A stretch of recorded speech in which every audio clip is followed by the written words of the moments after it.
Esta semana, el Arcón entra en la bimilenaria ciudad de León. Visitaremos aquellos monumentos que son iconos de la oferta cultural de una ciudad que nació sobre el suelo de un campamento romano entre los ríos Torío y Bernesga.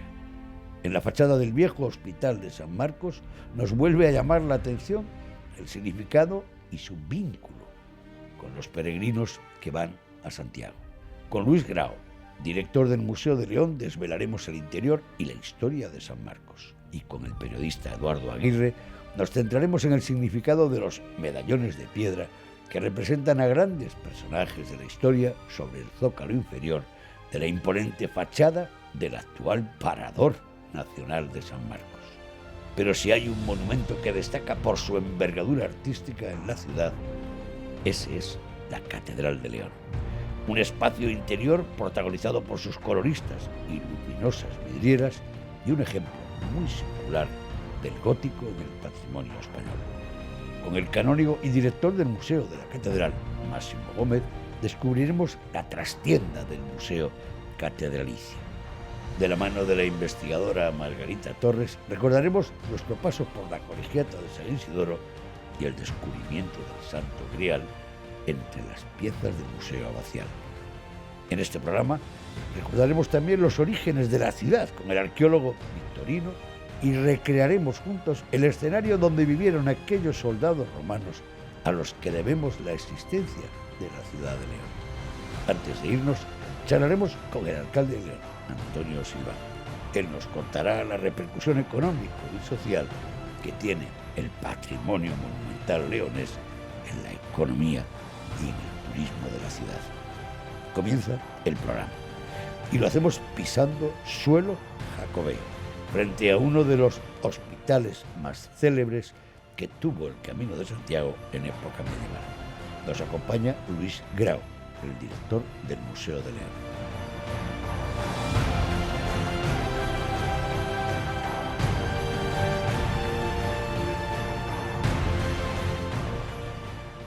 Luis, ¿quién construyó el San Marcos y cuándo?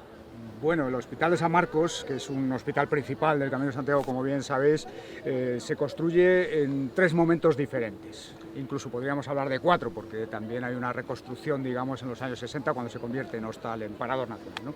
El primero de ellos es prácticamente desconocido. Es un momento en la Edad Media, a mediados del siglo XII, en el que, en pleno auge de la ruta jacobea, pues sabemos que existe un edificio, que es hospital, que es iglesia, que además ocupa la plaza de San Marcos, donde ahora estamos, o sea que está debajo de estas losas que pisamos, y apenas sabemos nada, porque los testimonios que conocemos son documentales, fundamentalmente. Ese edificio debía estar en muy mal estado a finales de la Edad Media, y justamente a principios del siglo XVI, en un capítulo que se celebra en Valladolid, en 1513, el rey Fernando el Católico, que es el gran maestre de la orden en aquel momento, decide reconstruir, hacer un nuevo edificio de San Marcos en plena expansión, además de la corona, y cuando hay muchos posibles, digamos, hay dineros para hacerlo. Ese es el edificio que hoy conocemos. Es un edificio enorme, vasto, digamos, planteado como los hospitales de aquel momento, como el de Tavera de Toledo, con muchos otros, y que además tiene una iglesia de gótico final extraordinaria, ¿no? Y solo ya en el siglo XVIII, prácticamente un siglo y medio después, se remata la mitad de la fachada, que aunque parezca que es igual y que es una fachada muy unitaria, les separan 150 años de distancia, se remata la mitad del claustro y se rematan otras partes del hospital. Desde luego sigue sorprendiéndonos hoy que elementos arquitectónicos, edificios de este tamaño que encontramos a lo largo de toda la ruta jacobea fuesen tan grandes, tan enormes. Esto de alguna forma justifica el fenómeno económico, social y cultural que supuso la ruta jacobea, la peregrinación. Hay que tener en cuenta una cosa, no sabemos cómo era el hospital medieval, este que conocemos es más bien el hospital de la edad moderna que empieza en el siglo XVI, pero sí sabemos que era un hospital de grandes dimensiones y además, por ejemplo, tenía un servicio de traductores para los peregrinos extranjeros. Hay que tener en cuenta 2 cosas en ese sentido. Este emplazamiento, que no era León en aquel momento, esto estaba muy lejos de la ciudad, a un par de kilómetros aproximadamente, es un emplazamiento clásico del Camino de Santiago, que hay una de esas trilogías que encontramos monumentales en todo el camino, la iglesia, el hospital y el puente, porque el único puente que atravesaba el Bernesga camino del occidente es el que hoy llamamos Puente de San Marcos, ¿no?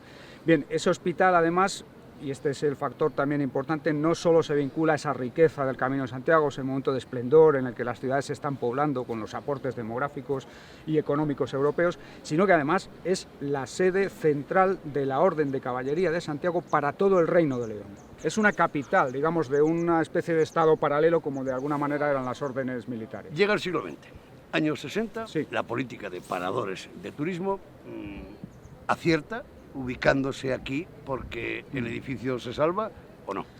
Bueno, no sabemos lo que hubiera sucedido. El edificio se salva por varias razones. El edificio, como sabéis, es desamortizado en la desamortización del siglo XIX, en los años 30 del siglo XIX, y a partir de ese momento, curiosamente, se destina a uso público. Es la sede del Museo, Biblioteca y Archivo Provinciales. Que sigue todavía el museo. Sí, sucede que nunca se instalan en él ni la biblioteca ni el archivo, pero sí lo hace el museo. De hecho, el Museo de León ha estado en San Marcos desde entonces, aunque se abre al público en 1860. ¿Qué es lo que podemos ver ahora del Museo de León en el interior de San Marcos? Ahora lo que podemos ver, una vez que el museo tiene su nueva sede en un edificio muy céntrico y mucho más capaz, porque desde que se instala el parador el museo queda constreñido a muy poco espacio, pues lo que podemos ver son, yo para mi gusto, y yo creo para la mayor parte de la gente, los mejores espacios, los más auténticos de San Marcos, lo que no fueron tocados en esa restauración de los años 60, que son las dos sacristías y parte de la sala capitular. Esos espacios, además, el museo los dedica a centro de interpretación del monumento. ¿Qué objeto tienen las grandes estatuas del claustro? Bueno, esas estatuas del claustro no pertenecen a San Marcos. Esas estatuas del claustro son un asunto muy curioso, y es que cuando en el siglo XIX, a finales del XIX, se restaura la Catedral de León, y con un criterio muy de la época, que es convertir las catedrales góticas en más góticas de los que nunca fueron, se retiran elementos que no eran góticos, elementos del siglo XVI, elementos del XVIII. Bien, esos elementos retirados se llevan al Museo Provincial, porque son elementos de valor histórico, aunque no se quieran en la catedral gótica. Pues esas estatuas pertenecen a fachadas de la catedral reformadas en el siglo XVIII que se trajeron al museo. Una pregunta obligada al director del Museo de León, sí. Además con una experiencia dilatada de más de un cuarto de siglo. Luis, ¿la fórmula de peregrino, turista, gastronomía, hotel, cultura, patrimonio, iglesia, funciona? Bueno, ha funcionado desde siempre. En la Edad Media también funcionaba. Prácticamente todos estos elementos que has comentado están actuando desde el siglo XI. El obispo Gelmírez, cuando se propone la promoción del Camino de Santiago a gran escala, a escala europea, en un concierto que interesa a Cluny, interesa a Roma, interesa al Sacro Imperio, interesa a las monarquías hispánicas, prácticamente hace este mismo cocido, para entendernos, con los mismos elementos, ¿no?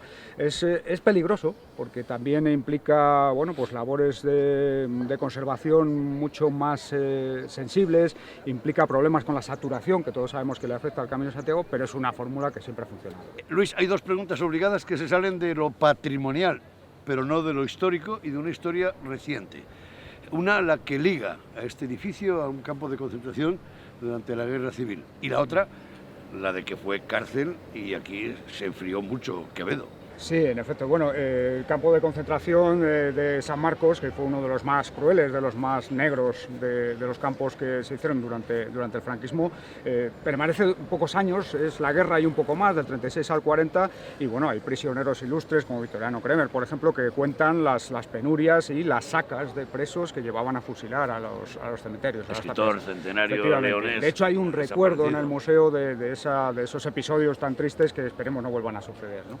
Y luego ese recuerdo además está precisamente relacionado con el primer prisionero político, podríamos decir, de la historia de San Marcos, que es precisamente Quevedo. Quevedo, en el año 37 hasta el 43, es traído aquí, él lo cuenta, que le sacan de su casa en Madrid prácticamente en pijama o en bata, le traen con el frío de San Marcos, y está preso aquí por un memorándum que hace contra el conde duque de Olivares, ¿no? Y bueno, la verdad es que el pobre lo pasó muy mal, lo cuenta él, y sale de aquí para morir, porque él se va, es liberado de San Marcos y vuelve a su señorío de Juan Abad, y prácticamente al poco tiempo pues fallece, la verdad que enfermo, pues posiblemente por los fríos de San Marcos. Luis, esta es una pregunta a traición al director del Museo de León. Si de ti dependiera poner dos nuevos medallones en la fachada del Hospital de San Marcos, y te estoy dando tiempo para que te lo pienses, ¿a qué personajes? ¿A quién pondrías? 2 nuevos medallones. Imagínatelo, 2 medallones. Es muy difícil. Piensa, 2, ¿a qué personajes? No sé, muy bien. Hombre, yo, fíjate, pondría uno dedicado al, está mal que yo lo diga, al museo, a los miembros de la Comisión de Monumentos que en el año 1879 se atrincheran en San Marcos para evitar que sea derribado el edificio. Pues al presidente de esa comisión. Así que lo pondría a ese señor. Y al siguiente. Y el otro quizás se lo pondría a algún personaje que todavía no ha nacido. Así que no sé muy bien a quién comentar. Pues dejamos el medallón. Porque hay que dejar hueco para los que vengan.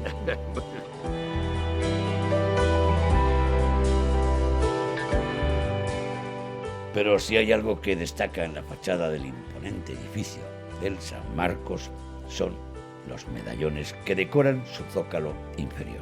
Sobre ellos y sobre los personajes que representan, el periodista Eduardo Aguirre tiene una visión que él mismo nos va a contar, teniendo como testigos al Cid, a Alejandro Magno, a Isabel la Católica, entre otros.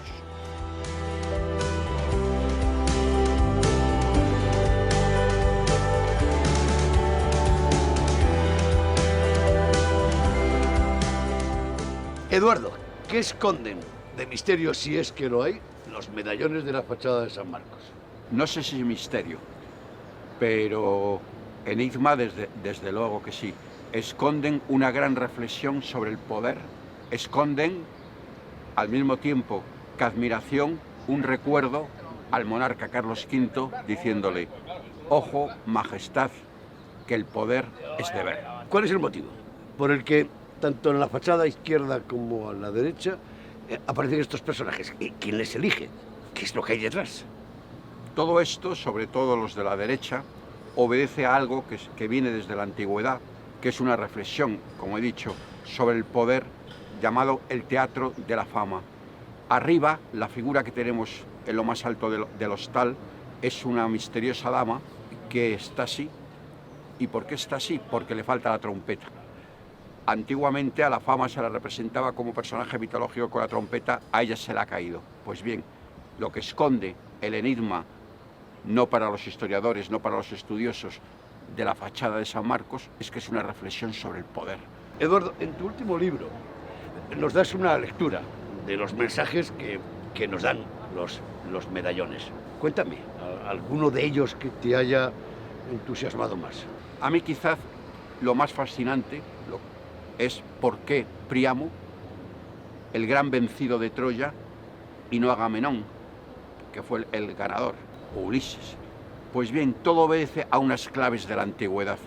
La antigüedad quedó fascinada por la derrota de Troya, por entender que Troya no debió ser nunca arrasada, que no debieron entrar a sangre y cuchillo y que debieron ser perdonados. Entonces el honor secreto del gran gobernante era venir de los troyanos, no de los aqueos. Y luego también me produce especial ternura el rostro que se está descomponiendo ya de Isabel la Católica. Teniendo en cuenta que San Marcos es un hospital de peregrinos y que en un periodo histórico atrae a personas que vienen de media Europa, el altavoz se multiplica. Todos estos mensajes son para toda Europa. Sí, efectivamente, sobre todo porque todos los medallones de la parte izquierda son los maestres de la Orden de Santiago, los hombres que tenían poder aquí, pero también en España, porque como he dicho, insisto, la fachada que se construye a lo largo de 200 años es una gran reflexión sobre el poder. El poder es bueno porque permite cambiar cosas, lo malo es la voluntad de dominio. Y de todo eso es lo que nos habla de forma un tanto hermética, pero poética, esta maravillosa fachada. En las ilustraciones del libro, nuestro compañero Ramos Blanco, no solamente hay una buena foto, sino que al mismo tiempo estamos revelando el actual estado de los medallones, y se nota bastante. Sí, efectivamente, que en muchos casos es muy preocupante. Es cierto que hay algo de belleza poética en el deterioro de la piedra que nos permite ese rostro ya invisible, por ejemplo, de Fernando el Católico, decir, caramba, si aún así resulta bello, bello sí, pero desde el terreno de lo poético. Muy preocupante desde quienes amamos el patrimonio y consideramos que todo esto tiene que ser salvado. Eduardo, si por esas cosas que tiene la vida dependiera de ti el que en la fachada del San Marcos incluyese 2 nuevos medallones, ¿Qué personajes pondrías en ellos? Pues pondría, sin duda, uno de ellos, a Manuel Azaña, porque en medio de la guerra civil fue capaz de pedir y de suplicar paz, piedad y perdón, y al otro, al actual rey, Felipe VI, porque tiene un gran reto histórico por delante.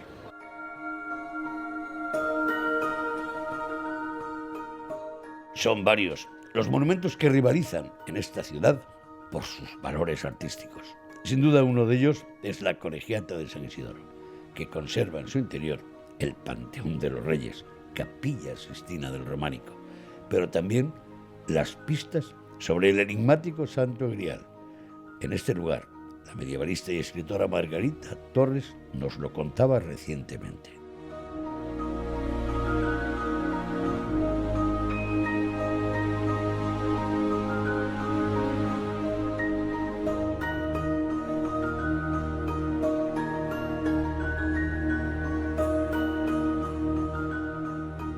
Este es el lugar de la visión, o al menos de la pista visual que os puso delante del Santo Grial. Estamos en el Panteón de los Reyes de León.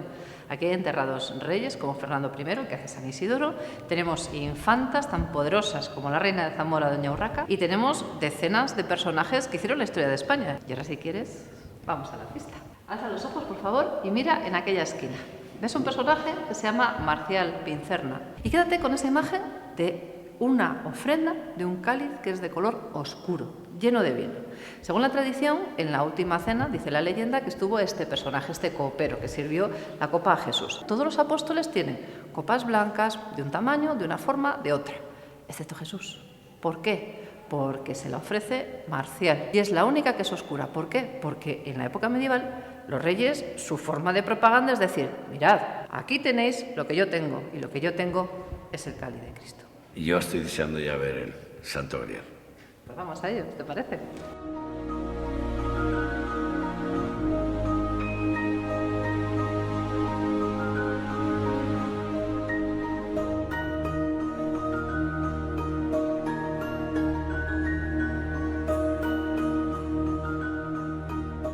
Margarita, no forma parte del guión del programa, pero te prometo que la sensación que tengo en este momento de pensar que tengo o puedo tener delante de mí el cáliz o la copa en la que Jesús instaura la Eucaristía, se me revuelven toda mi niñez. Sí, te entiendo perfectamente, Javier, porque la misma sensación tuvimos nosotros, José Miguel Ortega y yo, cuando de repente ves esta copa romana y vas pensando, por favor, que no le falte la esquirla, porque como le falte la esquirla coincide todo. Y efectivamente es una copa romana, coetánea a los tiempos de Cristo, de origen oriental. Si me permites que te haga el juego de imaginar que le quitamos el oro de arriba, el nudo de oro y la parte de abajo, y nos quedamos con esa humilde copa romana que está mellada, imagínate que estás delante de la copa del Señor, venerada como tal, desde el año 400. De hecho, es el cáliz de doña Urraca, porque fue doña Urraca, la poderosa reina de Zamora, uno de los personajes que más juego han dado, ¿no? a la leyenda, los cantares de gesta, los romances, etc. Es ella, la reina de Zamora, la que entrega su diadema, entrega sus joyas y con oro repuja, convirtiendo en un auténtico relicario la copa mellada que llega desde Oriente. Pero imagínate por un momento cuando se oficia un sacerdote utilizando este cáliz. No se atreven a poner los labios donde los puso Jesús. Margarita, lo que tenemos enfrente es la copa que Jesús tuvo en sus manos en la última cena. José Miguel Ortega y yo somos científicos y los dos somos conscientes que lo que tenemos, y eso es lo que en el libro se refleja, es la copa llamada la copa del Señor, que desde el año 400, con documentación, está identificada y venerada como la copa del Señor en el Santo Sepulcro de Jerusalén. Llega al Cairo en el siglo XI, del Cairo parte a Denia, de Denia llega a León.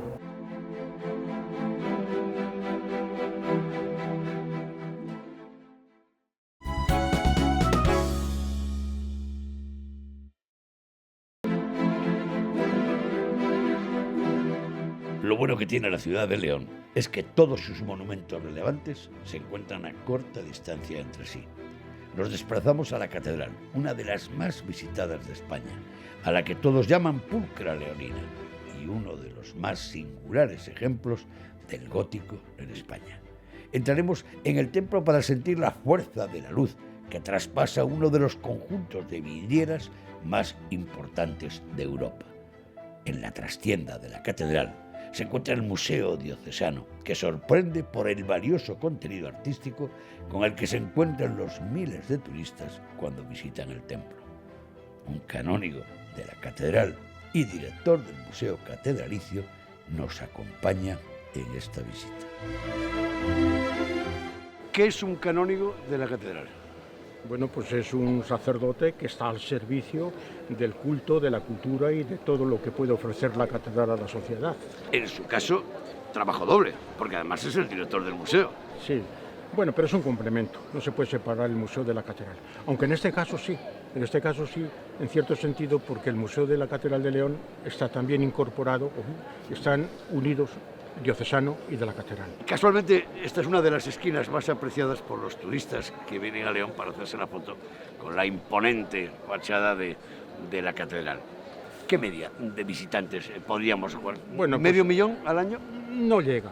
Normalmente son unas 350.000 personas, a veces 400, depende.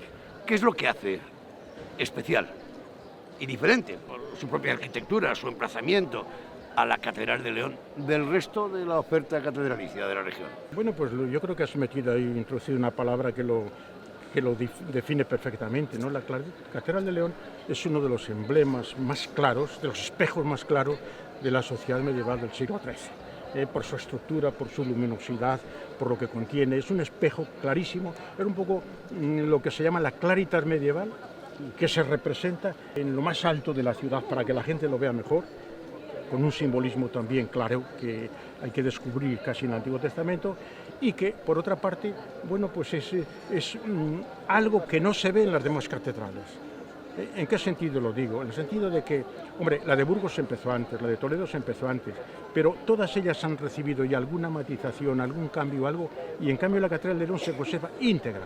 Por eso podemos decir que es el modelo posiblemente más cabal que hay del gótico clásico puro en España.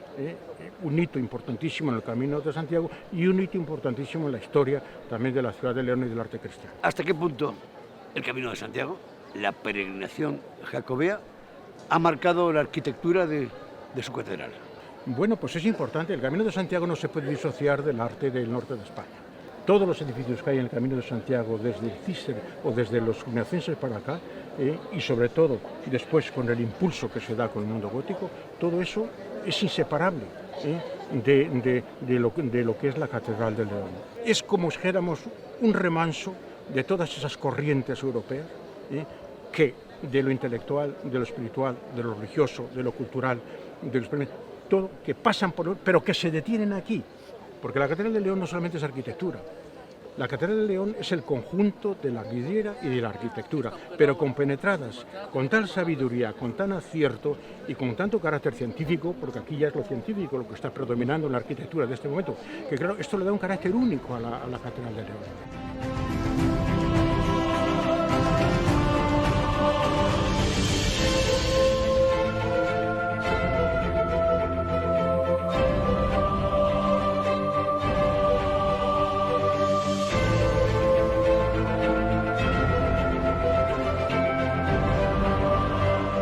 Sin duda, la catedral cobra un protagonismo enorme con ese pórtico con 3 portadas. Sí, es cierto.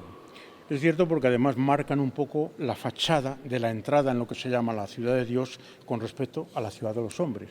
Porque en el fondo en las fachadas lo que se pone son las verdades fundamentales de la fe, que es la separación que hay entre el mundo de lo profano y el mundo de lo sagrado. Que por cierto, el turista de hoy y el paisano de hace siglos sí interpreta muy bien la piedra, le está contando cosas. No, lo interpretaba y lo leía, por una razón muy sencilla, porque en aquella época había un mismo programa iconográfico en Francia, en Alemania, y todas las culturas aquellas de la Europa medieval leían lo mismo, que había ya lenguas distintas, pero en cambio cuando llegaban aquí veían lo mismo que había en sus iglesias, con lo cual era facilísimo y lo cual contribuía a ese enriquecimiento de ese humus cultural que llamamos de Europa, porque lo leían todos, vinieran de donde vinieran. ¿Qué es lo que más destaca en el pórtico central y en los laterales?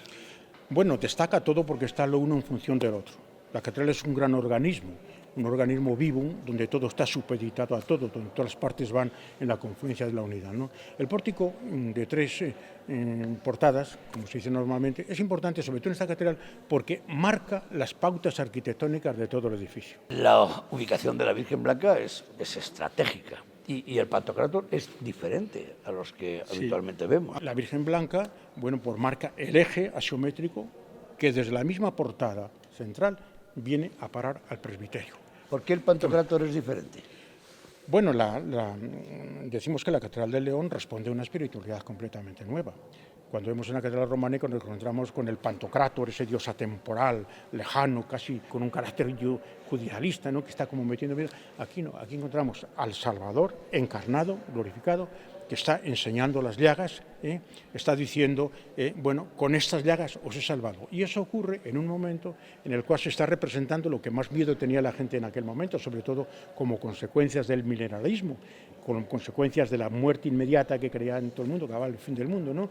Y entonces es la escena del juicio. Ahora se expresa la escena del juicio con un carácter bondadoso. Lo que sí que es diferente, este pórtico de 3 portadas de la Catedral de León, es ese guiño a la justicia del pasado, el locus. Es cierto. Eso lleva toda la vida ahí. El locus apelaciones era el lugar donde se administraba la justicia, pero se administraba con un carácter democrático. Por eso es tan importante para León que en esta catedral se encuentre un lugar de este tipo, que es donde se generó pues todo lo que nosotros llamamos pues las cortes democráticas de la Europa. Estamos hablando tanto hoy, ¿no? Porque ahí había un representante del obispo, un representante de la monarquía, un representante del pueblo y otro representante de la nobleza, y con el rey que está en la parte superior. Pero es muy importante también saber que mientras el rey está administrando la justicia humana, a su lado está San Miguel administrando la justicia divina. Supongo que no habrá dudas y que no es ninguna exageración. La Catedral de León puede presumir de tener el mayor número de vidrieras por metro cuadrado de todas las catedrales conocidas. Es cierto, y además afortunadamente la mayor parte de ellas son medievales y algunas bajo medievales, cosa que no ocurre ya en muchas de las catedrales europeas, que incluso son anteriores a esta en la estructura, ¿no?, porque las huellas de las guerras les han desvalijado, ¿no? Conserva, a pesar de la restauración que se hizo a finales del siglo XIX, conserva la mayor parte de vidrieras, como digo, del siglo XIII, siglo XIV y algunas del siglo XV. Continuamos después con las vidrieras. Lo del topo es una leyenda que los leoneses conocen muy bien. Bueno, pues mira, lo del topo es un poco la filosofía del pueblo, que cuando no encuentra una justificación lógica de lo que ocurre, pues tiene que inventársela, ¿no? ¿Y qué es lo que había que justificar en aquel momento? Bueno, pues es que, dada la fragilidad que tiene esta catedral en su estructura, porque aquí no hay muros prácticamente, dada la fragilidad que tiene la piedra, porque es una piedra muy deleznable que se va desmoronando, las formas arquitectónicas, pues claro que esto que hacían, cuenta la leyenda, y que se derrumbaban. Bueno, y entonces pues había que buscar la razón, y la razón la encontraron poniéndose todo el pueblo de León de noche a ver quién era el que estaba destruyéndolo, y hasta que encuentran el topo. Hay que tener en cuenta dos cosas: que estamos pisando una zona que está llena de hipocaustos romanos, huecos, ellos por lo asociarían a lo que fuera, porque está construido sobre unas termas romanas, ¿no? Y segundo, pues de esa manera, que es una leyenda tardía. Es una leyenda que se justifica sobre todo a partir del siglo XV, que fue cuando empezó el drama arquitectónico de la Catedral de León. Volvemos a las vidrieras. Y en este caso es usted uno de los máximos autoridades en esta materia. Es alucinante el clima que puede llegar a crear el color y el cristal. Pues es lo que se pretendía. Yo suelo contar una anécdota con esto que comentaba antes, ¿no? Y es que hace pues unos 15 o 20 años vino una señora mayor ya, de 90 años, aquí a la catedral, y salía yo en aquel momento y me conocía y dice: oiga, ¿no me puedes...? Le voy a contar una anécdota, porque yo quiero morirme, pero quiero contar esta anécdota para que la sepa, usted por lo menos, ¿no? Y luego la cuente. Y de cuando yo era una niña me trajo aquí mi abuela, yo cogía de la mano con 4 o 5 años y nada más entrar aquí, me quedé tan alucinada que le pregunté: abuelita, dice, ¿es este el cielo? Y la abuela me contestó: no, hija, no es el cielo, pero se le parece. Y ahí dio la clave precisamente de la intencionalidad que había en aquel momento de reproducir en la tierra la ciudad celeste, porque en el fondo la catedral, aparte de ser la sede del obispo y tal, es un intento de reproducir la ciudad celeste que está descrita literalmente, bellamente también por el libro del capítulo 21, el libro de Apocalipsis, por San Juan. es reproducir en la tierra la ciudad del cielo. ¿Qué cuentan las vidrieras de la Catedral de León, en líneas generales? Bueno, pues en líneas generales, la Catedral de León, las vidrieras de la Catedral de León tienen como dijéramos, dos fines muy específicos. Uno, crear un clima. Esto es fundamental. A veces, más que dar una lectura concreta del contenido iconográfico que tienen, lo importante es crear un clima. Un clima que nos habla un poco de la transitoriedad con respecto, no sé, a lo perenne. ¿Qué quiere decir? Que las vidrieras se mueven sus colores, crean sus colores en el momento en que el sol va girando en torno a la perimetría de todo lo que es el edificio. Hay que pensar que son vidrieras gruesas. Las medievales son vidrieras gruesas, que tienen un cierto volumen, que no es la vidriera plana como la que es la vidriera industrial que tenemos hoy, ¿no? Es una vidriera que es como una perla, y entonces al pasar la luz, esa perla que era vidrio soplado tenía dentro pues ciertas a veces impurezas, tenía burbujas, etc. Y todo eso la hace convertir como una especie de piedra que va evolucionando y moviéndose constantemente y creando esa especie de volúmenes cromáticos que están variando constantemente dentro de lo que es el templo. Y gracias a eso, pues crear ese clima sobrenatural, simbólico, que nos lleva pues, que nos pone en contacto con la luz. Y detrás de todo eso está por el simbolismo de la luz que se quiere representar, que es Cristo como Lux Mundi, luz que viene a iluminar a los hombres. Y después, para todo eso, ¿qué ocurre? Pues recurren a las figuras del Antiguo Testamento, del Nuevo Testamento, la historia de la Iglesia. Que aparecen a lo largo de toda ella. En la parte superior suelen ser figuras altas para que la gente las visualice de manera mejor, y en la parte baja eran y siguen siendo todavía fundamentalmente escenas pequeñas.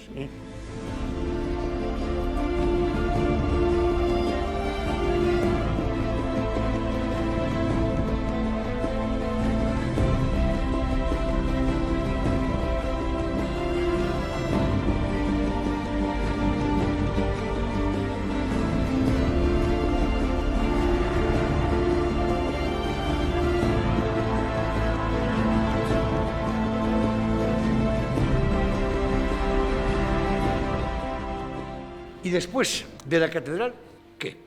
Bueno, pues después de la catedral lo que no puede marcharse el visitante es de ver y recrearse también en la contemplación del museo. Es un museo que es inseparable prácticamente de la catedral, está vinculado a ella incluso físicamente, ¿no? ¿Toda catedral tiene su claustro? Todas las catedrales han tenido su claustro, como lo tenían las iglesias románicas y como lo tuvo la primitiva catedral románica que hubo aquí.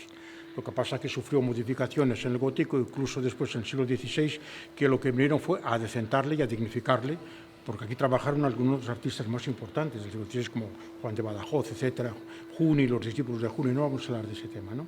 Entonces, lo importante que tiene el claustro es que aquí el artista se permitía, desde el punto de vista escultórico, pues representar temas que ya no cabían dentro de la pureza estilística de la catedral. Y por eso aquí se representaban escenas de la vida profana, escenas de la vida familiar, etcétera, incluidas también las religiosas. Y como complemento de la visita al claustro, pues tenemos ya este museo, el impresionante museo, como decíamos antes, que es un poco seguir las huellas de esta diócesis, de la cual la catedral es la cabeza. ¿Por qué el museo de la Catedral de León es especial?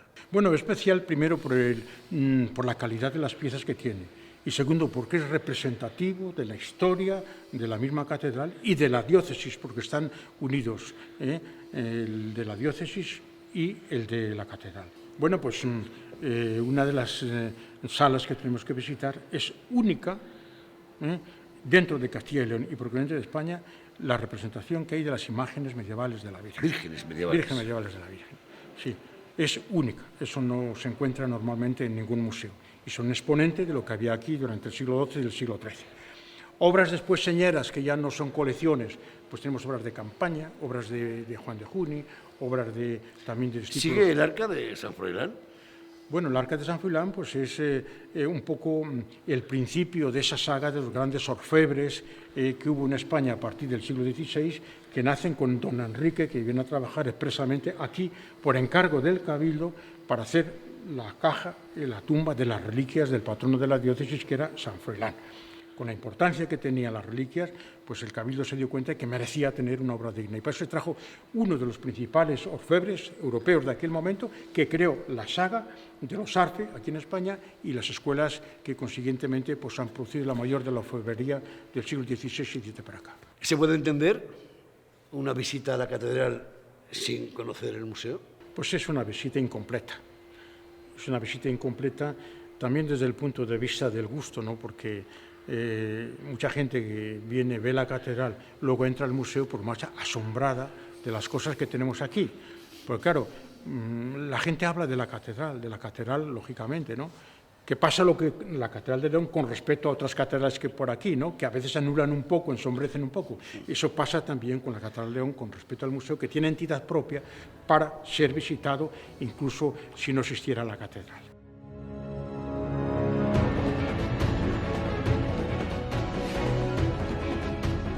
Teniendo en cuenta que el topónimo de León es un vocablo romanceado que nos traslada al término latino de legio, era obligado escarbar en la ciudad para encontrar el emplazamiento del campamento militar romano de la Legio Sétima Gémina. Hoy, los turistas conocen el origen de la ciudad en el Museo Romano. Nosotros hacemos la visita con el arqueólogo Victorino García.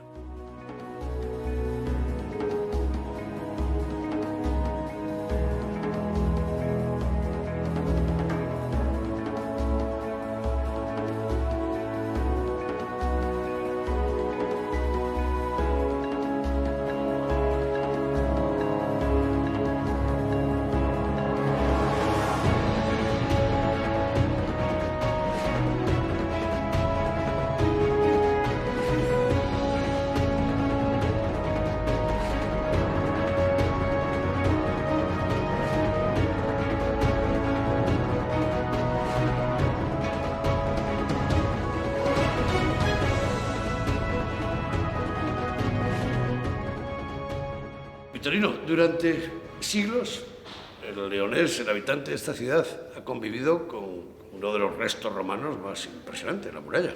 Sí, eso es evidente. De hecho, yo siempre he insistido en que el urbanismo medieval, moderno y contemporáneo de esta ciudad ha venido marcado siempre por el perímetro amurallado, primero del campamento romano y después de la ciudad medieval. ¿Qué tiene la muralla romana de León? Bueno, yo diría que una de sus mayores singularidades es precisamente el de su estado de conservación. Normalmente conocemos la muralla de Lugo, siempre aludimos a ella cuando se habla de murallas romanas en la península ibérica, pero el caso de León tampoco le va muy a la zaga. Para encontrarnos un ejemplo de esa fortificación, salvo Lugo y Astorga, no encontraríamos más por esta zona. Exactamente, Lugo y Astorga y León forman la gran familia de murallas tardorromanas del noroeste. Victorino, los habitantes de León, los que viven en la ciudad de León, los leoneses cuando se levantan por la mañana, van a la oficina, van a trabajar, van al colegio, cogen el coche, pasan por encima y transitan por lo que fue un campamento romano. Por cualquiera de los lados, exactamente. Es decir, hay varios ejes aquí que son fundamentales en el tránsito urbano actual y moderno. Quizá el caso más paradigmático es el de la calle Ancha. La calle Ancha sigue exactamente el mismo trazado que seguía la vía principal del campamento romano, que se denominaba Vía Principalis. No porque fuera la principal, sino porque a ella se abrían los Principia o cuartel general de la Legión, que era el edificio más importante de la misma. 2000 años antes, ¿dónde estaba? Aquí. Exactamente, sabemos dónde estaba. Bueno, ¿cuántos vivían aquí? ¿Qué hacían? Bueno, ¿Cómo se construía? Esta sería la recreación del campamento desde finales del siglo I después de Cristo, cuando llega la Legión y se asienta en León, hasta finales del siglo III. Y vemos dos partes claramente definidas, lo que está dentro del campamento, dentro del recinto legionario, y después alrededor vemos toda una serie de casas, de edificaciones, de construcciones, que en este caso pertenecerían a la población civil que de alguna manera surge de forma parasitaria a la militar.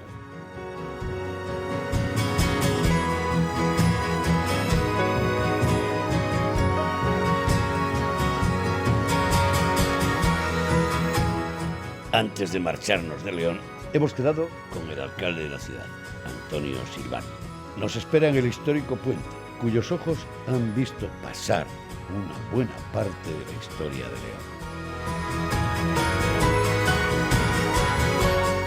Alcalde, hubo un tiempo que este puente sobre el que estamos ahora y sobre este río supuso la entrada de Europa en tu ciudad.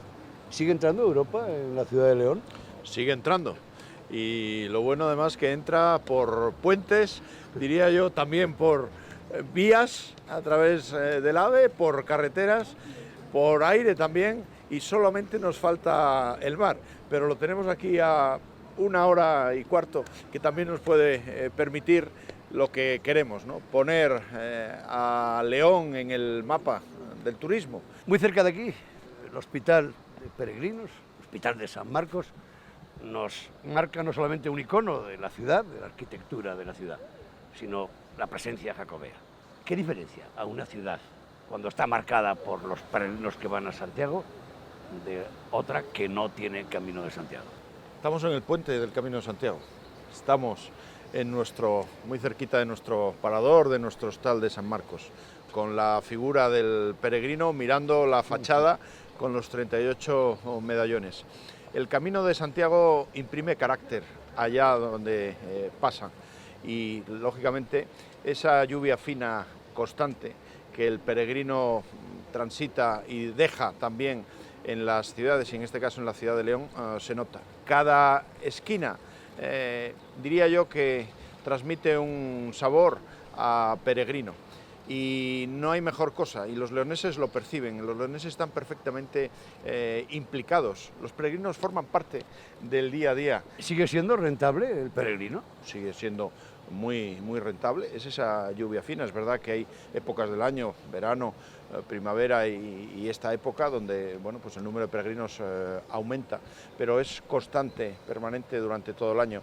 Y sí se está observando ya otro tipo de peregrino, el peregrino de antes, pero también hay un peregrino, y estamos de espaldas, yo estoy de espaldas, con más capacidad económica, que disfruta del camino, pero también bueno, pues, duerme en sitios de cierto nivel, come en sitios también de, bueno, pues de otro nivel, y eso genera actividad. Al margen de lo jacobeo, que está perfectamente contrastado ya, la ciudad de León, entre otros muchos iconos, desborda cuando llegas a la catedral, fascina cuando entras en San Isidoro, sobrecoge ver el San Marcos con un torrente permanente de peregrinos cruzándolo todavía, el origen romano, un campamento del que nace una ciudad entre el Torío y el Bernesga. Todo eso convierte a León en un destino turístico, histórico, monumental, potente en el turismo, lo es. Lo es, y queremos que lo sea más todavía. Y por eso todo lo que sea difundir y proyectar esa realidad histórica, esa realidad cultural, esa realidad gastronómica, y lo tenemos que aprovechar. Recientemente, o todos los años, en la Plaza de Toros de León se celebra una feria muy curiosa, donde se refleja la diversidad de las producciones agroalimentarias de todo el territorio de la geografía leonesa. Por cierto, abundante en figuras de calidad y en todas las varillas del arco alimentario. Lo refleja la hostelería, esa que atiende al turista que viene a León, refleja en sus comandas, en sus tiendas y en sus platos todo ese potencial agroalimentario de la provincia. Es que la excelencia y la calidad que reflejaba la feria de productos de León es la realidad de la tierra. Y tenemos una ventaja añadida aquí en León, y tenemos una ventaja con los profesionales de la gastronomía, de la hostelería, que creen en los productos leoneses y en los platos. En la comanda, en ese menú, te especifica además de dónde es la lenteja, de dónde es la perdiz, de dónde es el vino. Es decir, hay un maridaje absoluto entre lo que es la profesionalidad del hostelero, del restaurante, del restaurador, con lo que es la realidad del productor. Y eso yo creo que es también un valor que tenemos que poner en alza. De hecho, hay mucha gente que viene aquí, es profeso, a determinados sitios donde ponen determinados productos. Una pregunta por curiosidad nada más. Tu actividad política es notoria. ¿Qué queda del consejero y qué hay del alcalde de hoy?